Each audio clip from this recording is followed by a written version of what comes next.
So in this unit, we're going to talk about minerals in water, and I'm going to focus, when I get to minerals, on the major ones. You can look up the rest. There's great information on the links that I provided on Blackboard. So first we'll talk about water, the most vital nutrient. Remember, the classes of nutrients are proteins, carbs, fats, vitamins, minerals, water. It's considered the most vital because you can't live very long without it. 3 to 7 days, depending on how much water, body water you have to begin with. Water comprises 50 to 70% of your body. The older you get, the less body water you have. So infants and children have the most body water. So the functions: it provides fluid for blood and inside cells. It carries digestive enzymes into the digestive tract through the pancreatic and gastric juice. And it's needed for a lot of catabolic reactions. A molecule of water is needed for some chemical reactions to occur. It's a solvent. It carries a lot of substances where they're needed and distributes them. It's important for body temperature regulation. Water absorbs excess heat. The body secretes fluids when you sweat, and when that sweat dries, it's a coolant.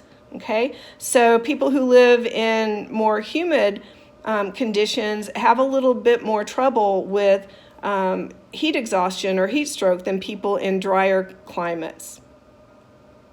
Okay, and through the urine, urine's a liquid, of course, and it helps you eliminate waste in the body. We talked about nitrogen waste, for example, in the protein section.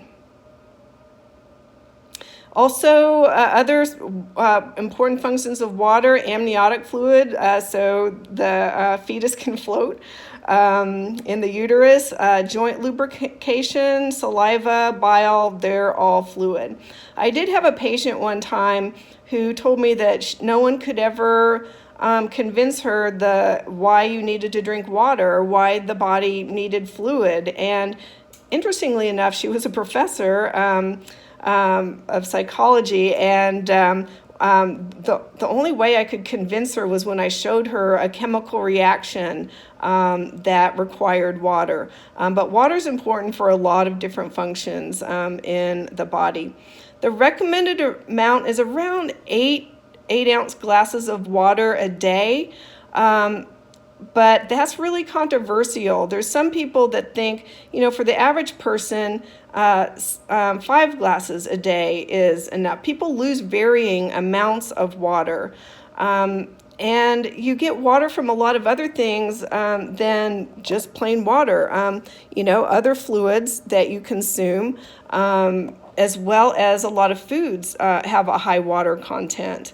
So 8-ounce glasses, that's not based on any scientific evidence. So some people think, around 5 is enough if you consume a lot of watery foods. Now, I will tell you that when you live in Colorado, there's a lot of, since it's so dry, there's a lot more evaporation of water from the body, and fluid needs are much higher. Dehydration was a real problem there, and very common. So the lack of water does result in dehydration. When you're dehydrated, you get lethargic, you become mentally sluggish, you can become incoherent and actually die. Now, this picture is some of the symptoms in a baby. Lack of skin turgor, that is, your skin isn't as elastic. Sunken eyes and cheeks. In a baby, that fontanelle at the top of the head where the skull hasn't completely closed gets sunken in. It's hard to make tears, and they get dry mucous membranes, and that's apparent in the mouth and the tongue. This is a picture of poor skin turgor. You can see that this baby's skin was pinched at the abdomen, and it doesn't snap back like it should. This is somebody's, I think it's their forearm, And you can see in this other picture, there's tinting of the skin. So you can test for severe dehydration by pinching skin, and if it doesn't snap back pretty quickly, that's a sign of dehydration. Now, there is such thing as toxicity of water. Too much, especially when there's too much without sufficient electrolyte or sodium intake. And this has happened in marathon runners. I think one actually died because she was consuming tons and tons of water during the event, to prevent dehydration and to compensate for sweat losses, but she was not consuming sodium with it and developed water toxicity and died. So what happens if you consume more water than the kidneys can handle, which is a very large consumption in a short period of time, then you can develop a toxicity that can result in death. Your brain can actually swell. And you can die. Now, toxicity of water is not usually the problem. Dehydration is more of a problem, but this has occurred. If the kidneys are overwhelmed with too much water and can't excrete adequately, you can actually die. The blood sodium level drops. That's an electrolyte imbalance. And you can die. This has happened, like I said, in distance athletes, endurance athletes, and in California years ago, there was a radio contest, We for a We, where people did a water chugging contest, and somebody died.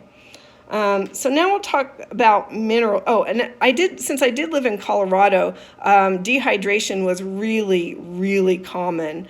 I had one of our administrative assistants went on a hike in the mountains, and she had to be taken to the emergency room from dehydration and low sodium.